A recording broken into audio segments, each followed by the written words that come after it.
London থেকে নির্দেশ যায় যেখানে যেখানে বাঙালি আছে সেখানে সেখানে আন্দোলন করতে হবে। তাহলে যেটা করা মানে কি আমাদের দেশের ভাবমূর্তি শুধু নষ্ট না, যারা কোনো কাজ করে খাচ্ছে তাদের রুজি রোজগারও তো নষ্ট হয়ে যাবে।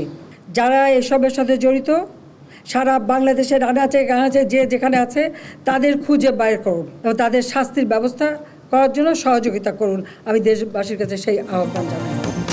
দেশের সম্মান নষ্ট করতে এখনো লন্ডন বসে ষড়যন্ত্র চলছে। ধ্বংসযজ্ঞে জড়িতদের খুঁজে বের করতে জনগণের সহায়তা চাইলেন প্রধানমন্ত্রী। শিক্ষার্থীদের হত্যা করে সরকারের উপর দায় চাপানো হচ্ছে অভিযোগ ওবায়দুল কাদেরের। প্রতিটি হত্যার বিচার বিভাগীয় তদন্ত ও বিচার হবে।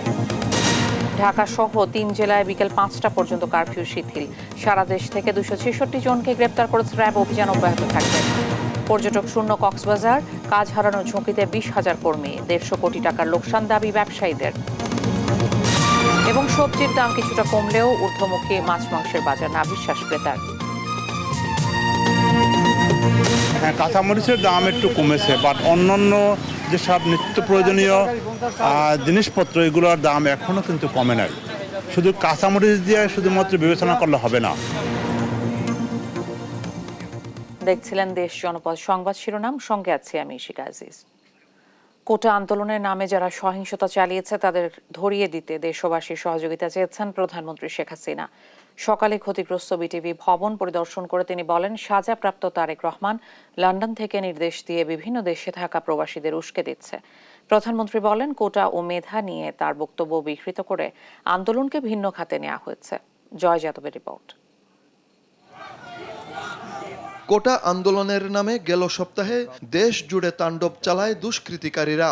নজিরবিহীন আক্রমণে ধ্বংস করা হয় বিভিন্ন সরকারি প্রতিষ্ঠান ও কেপিআই স্থাপনাগুলো। জ্বালিয়ে দেওয়া হয় রাষ্ট্রীয় প্রচার মাধ্যম বাংলাদেশ টেলিভিশন।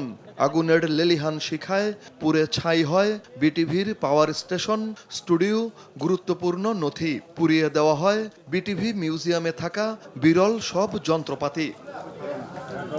সহিংসতার সেই চিত্র সরেজমিন দেখতে শুক্রবার সকালে রামপুরার বিটিভি ভবনে যান প্রধানমন্ত্রী শেখ হাসিনা। মূল ভবনের বিভিন্ন ফ্লোর ঘুরে দেখেন ধ্বংসলীলার তাণ্ডব। কথা বলেন বিটিভির কর্মকর্তাদের সঙ্গে। পরে প্রধানমন্ত্রী বলেন, যারা এভাবে রাষ্ট্রীয় সম্পত্তি ধ্বংস করেছে তারা দেশের শত্রু। এবারে পড়ানোর চরিত্রটা কিন্তু একটু আলাদা। এবারে তারা গান পাউডার ব্যবহার করেছে এবং নিমিষে সব পুরো একবারে ছাই।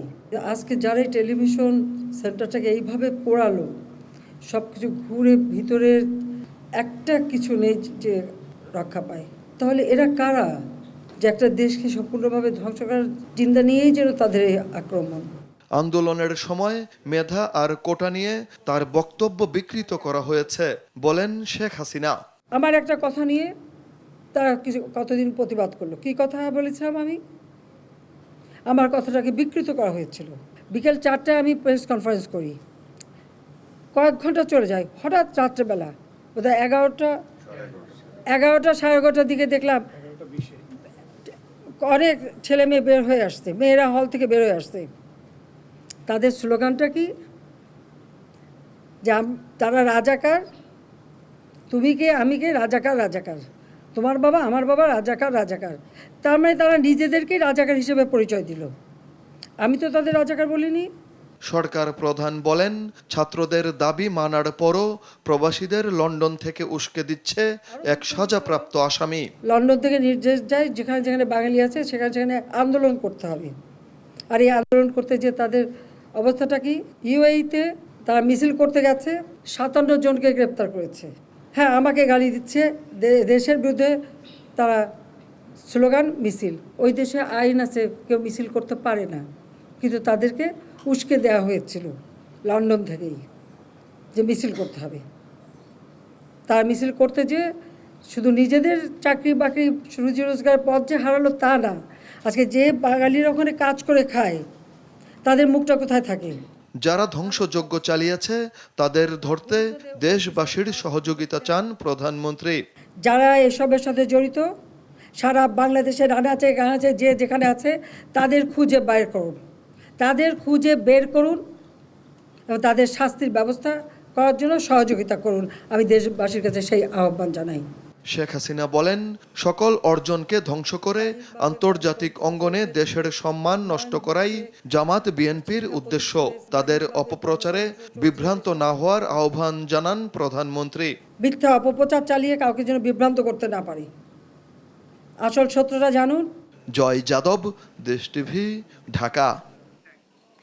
কোটা সংস্কার আন্দোলনের সহিংসতায় প্রতিটি হত্যাকাণ্ডের বিচার বিভাগীয় তদন্ত ও বিচার হবে জানিয়েছেন আওয়ামী লীগের সাধারণ সম্পাদক ও সেতু মন্ত্রী ওবায়দুল কাদের। বলেন, যারা সহিংসতা করেছে তাদের বিরুদ্ধে আইনি ব্যবস্থা নেওয়া হবে। আন্দোলনের নামে শিক্ষার্থীদের হত্যা করে সরকারের উপর দায় চাপানো হয়েছে বলে দাবি করেন তিনি। বিস্তারিত নূপুর মাহমুদের রিপোর্টে। শুক্রবার ধানমন্ডিতে আওয়ামী লীগের সভাপতির রাজনৈতিক কার্যালয়ে সংবাদ সম্মেলনে দলের সাধারণ সম্পাদক বলেন, শিক্ষার্থীদের সকল দাবি মেনে নিয়ে প্রজ্ঞাপন জারি করা হয়েছে। আন্দোলনের নামে শিক্ষার্থীদের হত্যা করে সরকারের উপর দায় চাপানো হচ্ছে বলেও দাবি করেন ওবায়দুল কাদের। শিক্ষার্থীদের আন্দোলনে ছাত্রদল, শিবির, উগ্র জঙ্গি গোষ্ঠী, তাদের সুইসাইড স্কোয়াড অনুপ্রবেশ করে ঢাকা সহ সারা দেশে ৭১-এ পাকিস্তানি কায়দায় তাণ্ডব চালিয়েছে। আন্দোলনের নামে শিক্ষার্থীদের হত্যা করে সরকারের উপর দায় চাপাতে হয়েছে। জানান, নিজ দলের কয়েক হাজার নেতাকর্মী ও আইন শৃঙ্খলা রক্ষাকারী বাহিনীর উপর ন্যাক্কারজনক হামলা হয়েছে। বলেন, কোটা সংস্কার আন্দোলনে সহিংসতায় প্রতিটি হত্যার বিচার বিভাগীয় তদন্ত ও বিচার হবে। আইন শৃঙ্খলা বাহিনী তদন্তে যখন স্পষ্ট হয়ে উঠেছে বিএনপি জামাতের ষড়যন্ত্র, নৈরাজ্য, নাশকতার তথ্য পাওয়া যাচ্ছে, নির্দেশদাতা, অর্থদাতাদের পরিচয়, মির্জা ফখরুল থলের বিড়াল বের হতে শুরু করেছে। আওয়ামী লীগের সাধারণ সম্পাদক বলেন, ৭১, ৭৫ আর ২০২৪ সালের খুনিরা একই সূত্রে গাঁথা। বিভিন্ন জায়গায় আজকে আমরা যে খবর, ঠিক ৭১-এর কায়দা। নূপুর মাহমুদ, দেশ টিভি, ঢাকা। পররাষ্ট্রমন্ত্রী ডক্টর হাসান মাহমুদ বলেছেন, আদালতের রায়ের মাধ্যমে কোটা ইস্যু সুরাহা হওয়ার পরও এখন প্রশ্ন দেখা দিয়েছে কারা এই আন্দোলনকে সহিংসতার দিকে নিয়ে গেছে। দাবি করেন, লন্ডন থেকে তারেক রহমানের নির্দেশে ঢাকায় নিযুক্ত বিভিন্ন রাষ্ট্রদূতের ফেসবুক পেজ হ্যাক করা হয়েছে। সকালে ঢাকায় এক অনুষ্ঠানে তিনি সাংবাদিকদের এ কথা বলেন। আমি রাষ্ট্রদূতদের নিয়ে এই ধ্বংসযজ্ঞ দেখানোর জন্য তাদের নিয়ে গিয়েছিলাম। ইটালিয়ান রাষ্ট্রদূতের কথা বলা হয়েছে, তিনি নিজে বলেছেন ইটস এ শেম। তার আইডি হ্যাক করে বিভিন্ন রাষ্ট্রদূতের আইডি হ্যাক করে, বিদেশিদের আইডি হ্যাক করে, সেখান থেকে উল্টাপাল্টা পোস্ট দেওয়া হয়েছে। ইটালিয়ান রাষ্ট্রদূতের আইডিও হ্যাক করা হয়েছে। আজকে রাষ্ট্র আক্রান্ত এবং এই রাষ্ট্রের উপর হামলা তারেক রহমানের নির্দেশে হয়েছে। কোটা সংস্কার আন্দোলনের নামে দেশ জুড়ে নাশকতা ও সহিংসতা করেছে জঙ্গিরা। গোয়েন্দা তথ্য বলছে, চিহ্নিত ও প্রশিক্ষিত জঙ্গিরাই এই নৃশংসতা চালিয়েছে। এরপরই আইন শৃঙ্খলা বাহিনীর টার্গেটে রাজশাহী অঞ্চলের চিহ্নিত জঙ্গিরা ১৩ থেকে ১৯ জুলাই তালিকাভুক্ত জঙ্গিদের অবস্থান নিশ্চিতে কাজ শুরু করেছে পুলিশ ও র্যাব। রবিউল ইসলামের ছবিতে কাজী শাহেদের প্রতিবেদন। জঙ্গি সম্পৃক্ততায় গ্রেফতার হয়ে জামিনে থাকা ব্যক্তিরা নিয়মিত হাজিরা দেন নিকটস্থ থানায়। কিন্তু কোটা সংস্কার আন্দোলনের আগে পরে অনেকেই হাজির হননি থানাগুলোতে। এই যেমন বাগমারা থানা পুলিশের তালিকায় থাকা ৪২ জঙ্গির মধ্যে হাজির হয়েছিলেন মাত্র একজন। দেশজুড়ে কোটা সংস্কার আন্দোলনে সহিংসতা চালিয়েছে দুর্বৃত্তরা। এই হামলায় জঙ্গিরা জড়িত বলে তথ্য পেয়েছে আইন শৃঙ্খলা বাহিনী। ফলে তাদের প্রাথমিক টার্গেটে তালিকাভুক্ত জঙ্গিরা। আমরা বিষয়টি পরীক্ষা নিরীক্ষা করছি। কোনো সহিংসতা বা কোনো নাশকতার সাথে যদি কোনো সংশ্লিষ্টতা পাওয়া যায় তাহলে আমরা তাৎক্ষণিক আইনগত ব্যবস্থা আমরা গ্রহণ করব তাদের বিরুদ্ধে। পুলিশের তালিকায় থাকা জঙ্গিদের অবস্থান সহিংসতার আগে পরে কোথায় ছিল তার অনুসন্ধান শুরু হয়েছে। আমরা এটি তদন্তের মধ্যে রেখেছি যে এই বিষয়টি দেখে আমরা দেখব যে তারা ওই দিন কোথায় ছিল বা তাদের অবস্থান কোথায় ছিল, এটি আমরা তদন্ত করে দেখছি।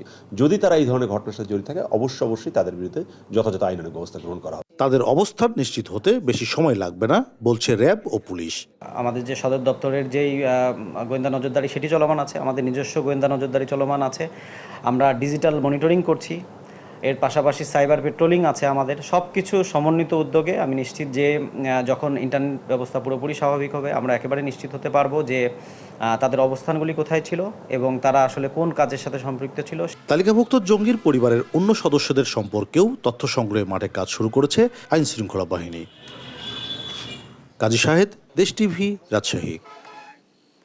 রাঙামাটি ও পিরোজপুরে পানিতে ডুবে মৃত্যু হয়েছে শিশু সহ 4 জনের। শুক্রবার দুপুরে রাঙামাটির তবলছড়ি আসাম বস্তির স্বর্ণটিলা এলাকায় কাপ্তাই হ্রদে গোসলে নেমে মারা যায় 2 শিক্ষার্থী, আহত হয় আরও একজন। জানা যায় 3 বন্ধু দুপুরে গোসলে নামে এক পর্যায়ে তারা তীর থেকে দূরে চলে যায় আর সাঁতরে উঠতে পারেনি। পরে স্থানীয়রা তাদের উদ্ধার করে হাসপাতালে নিয়ে যায়। ততক্ষণে মারা যায় অর্ণব ও এডিশন নামে 2 বন্ধু। এদিকে সকালে পিরোজপুরে আশ্রণ প্রকল্পের পুকুরে ডুবে মৃত্যু হয় জান্নাতি ও তাইফা নামের 3 বছর বয়সী 2 শিশুর।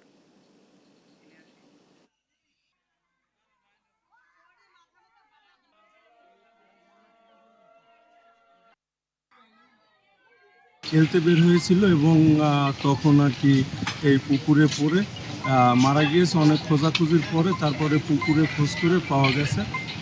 তারপরে হাসপাতালে নিয়ে যাওয়া হয়েছে, হাসপাতালের ডাক্তার মৃত ঘোষণা করছে।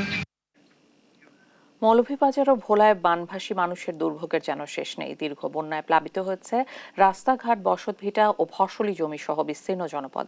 উপরন্তু চলমান কারফিউ পরিস্থিতিতে বন্যা দুর্গত এলাকায় দেখা দিয়েছে মানবিক বিপর্যয়। সহকর্মীদের পাঠানো তথ্যচিত্রে ফারিহা ইসলামের ডেস্ক রিপোর্ট। মৌলভীবাজারের হাকালুকি হাওরপাড়ে 3টি উপজেলায় এখনো পানিবন্দী প্রায় 50,000 মানুষ। দীর্ঘ বন্যায় ফসল হারিয়ে খাদ্য সংকটে বানভাসীরা, নেই আয় রোজগার। বন্যার সাথে চলমান কারফিউ পরিস্থিতি চরম দুর্ভোগে ফেলেছে বানভাসীদের। আমাদের ঘরের মাঝে কিচ্ছু নাই, আমরা পারি না কিছু, রইতাম খাইতাম, আমরা থাকতে পারি না ঘরের মাঝে। অনেক মেম্বার চেয়ারম্যান তো কেউ আইসেন, আমরা কেউ দেখো না। আমরা লকডাউনের মাঝে যাইতে পারে না, পুরুষরা কাজে কর্ম ইয়ের মাঝে নেই, হরতাল পরতাল চারিদিক দিয়ে লাগিয়ে রয়েছে, এটি লইয়া যাওয়া খুব কষ্ট। আমরা বাড়ির সাইডে বিটে পানি পেকাদার, লকডাউনের কারণে আমরা খাম কাজ নাই, খুব কষ্ট করি আমরা চলি। পানিবন্দী মানুষদের ত্রাণ সহায়তার কথা জানান এই জনপ্রতিনিধি। এক তো বন্যা, আরও তো কারফিউ থাকার কারণে আমরা যে ত্রাণ পেয়েছি, আমরা ত্রাণগুলা মানুষের হাতে হাতে পৌঁছে দিয়েছি। এদিকে ভোলার নিম্নাঞ্চলে বাঁধ না থাকায় উপকূলের 30 গ্রামের লোকালয়ে প্রবেশ করেছে জোয়ারের পানি। ডুবে গেছে ঘরবাড়ি, রাস্তাঘাট। গেল কয়েকদিন ধরে পানি বৃদ্ধির ফলে এমন অবস্থার সৃষ্টি হয়েছে। দুর্গত এলাকায় দুর্ভোগের পাশাপাশি চলছে মানবিক বিপর্যয়। ঘরের ভেতর পানি প্রবেশ করায় রান্নাও করতে পারছে না অনেক পরিবার। এমন বাস্তবতায় ত্রাণ সহায়তার দাবি অনেকের। আমাকে বাড়িতে প্রতিদিন জোয়ার আইলে ভরে যায়, আমরা বাইরে রাস্তাঘাটে আসতে পারি না, তারপর আমরা রান্না বান্না করতে পারি না।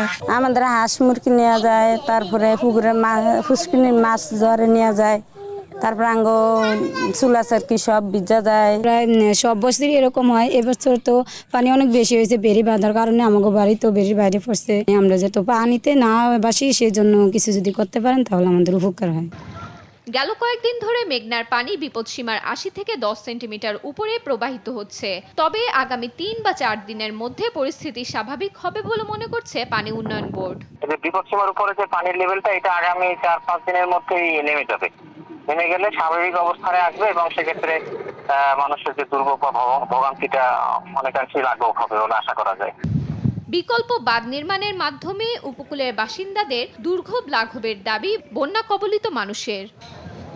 ফারিহা ইসলাম মিম, নিউজ ডেস্ক, দেশ টিভি। দেখছেন দেশ জনপদ সংবাদ।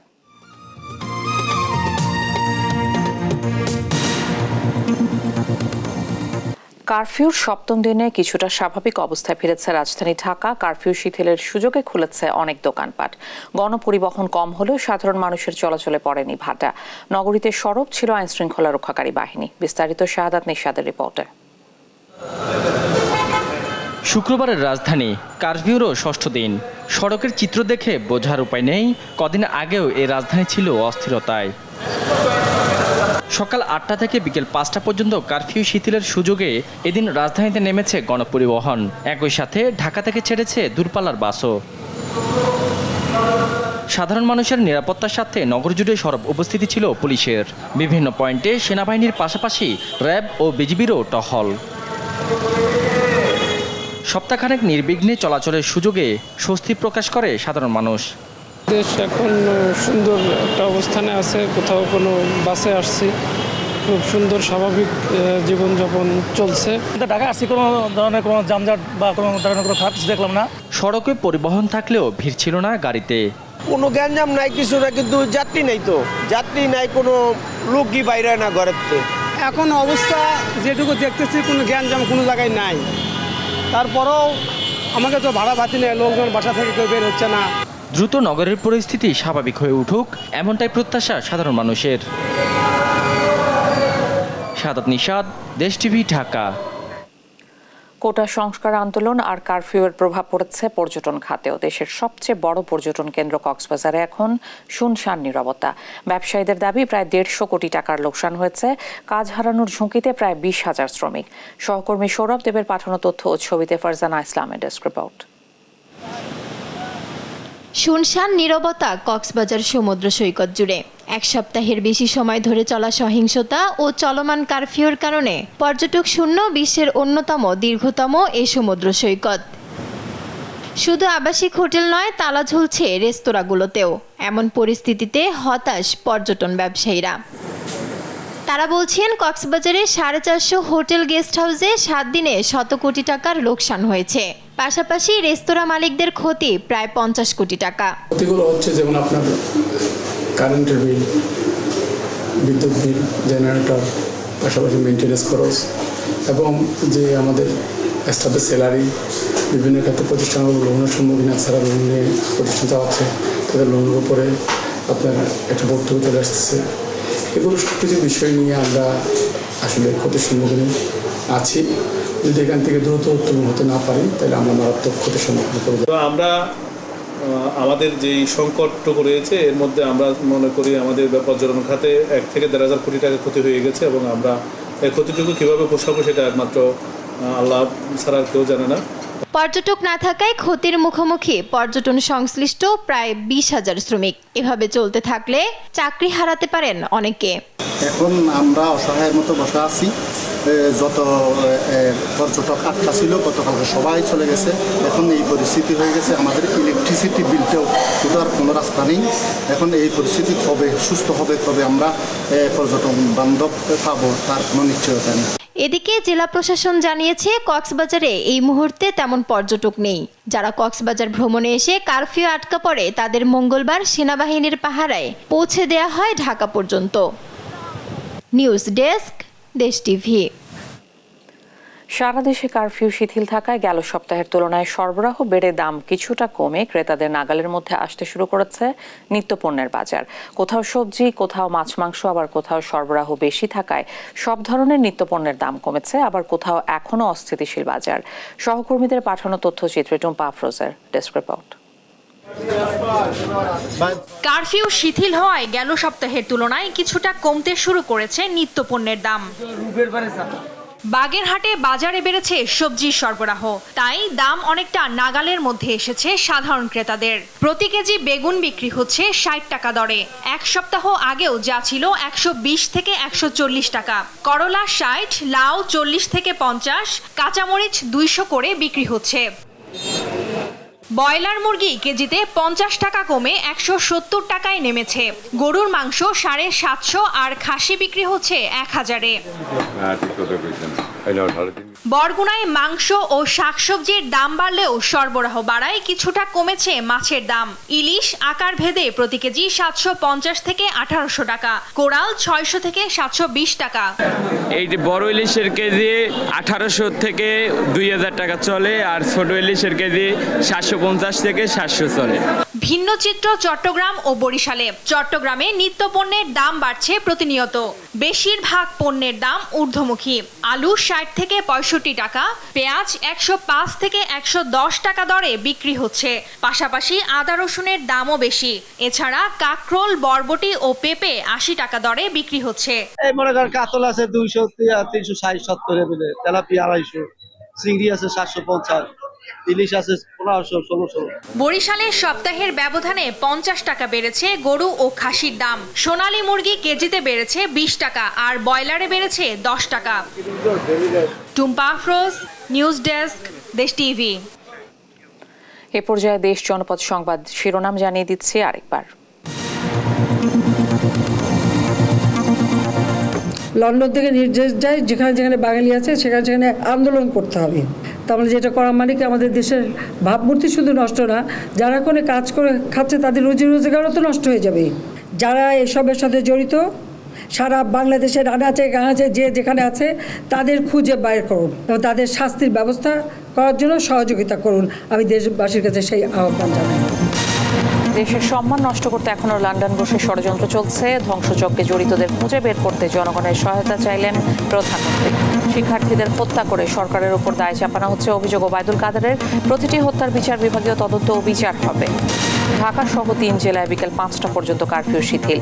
সারা দেশ থেকে 266 জনকে গ্রেপ্তার করেছে র্যাব। অভিযান অব্যাহত থাকবে।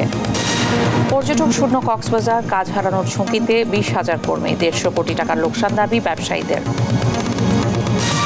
এবং সবজির দাম কিছুটা কমলে ঊর্ধ্বমুখী মাছ মাংসের বাজার, না বিশ্বাস ক্রেতার।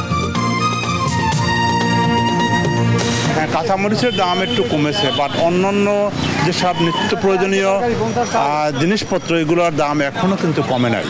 শুধু কাঁচামরিচ দিয়ে শুধুমাত্র বিবেচনা করলে হবে না। এই ছিল এখনকার দেশ জনপদ সংবাদ। পরের বুলেটিন দেখার আমন্ত্রণ রইল। এছাড়া দেশ টিভির সর্বশেষ সব খবর পেতে ভিজিট করুন www.desh.tv। ফেসবুকে আমাদের সঙ্গে যুক্ত থাকুন দেশ টিভি অথবা দেশ টেলিভিশন পেজে। এছাড়াও সর্বশেষ সব ভিডিও পেতে ইউটিউবে আমাদের হ্যান্ডেল @দেশ টেলিভিশন অথবা @দেশ টিভি নিউজ থেকে সার্চ করুন। ধন্যবাদ।